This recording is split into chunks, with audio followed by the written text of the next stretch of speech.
we are both, connected to Notre Dame, and so definitely want to get your thoughts on Notre Dame. You from the Chicago area, obviously. So did you grow up a Notre Dame fan, or? Yeah, it was it was always my dream school, but then I wanted to be a college athlete, and I was not good enough to play hockey or anything. I played high school football, but I was not good enough to play for Notre Dame, so I went the D3 route. But that was always, I love Notre Dame. Like I said, I'm 36, so I want to say Rudy came out when I was like 7. My mom's maiden name was McDonald, so like we're very like heavily Irish people.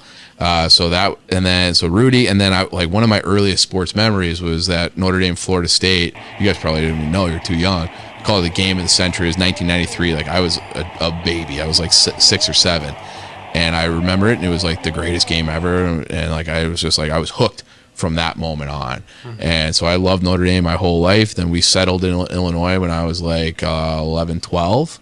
13, something like that, and my dad and I like went to a game, and like so then you like when you're that age, and it's like Arnaz Battle, I don't some of these old kind of names. He played for the Bears. Yeah, 49ers. I think he did have a cup of coffee with the Bears too. So I've just always loved them, and then I wrote that undefeated blog. They went undefeated that year, even though that blog effectively, I like to joke that it got me fired.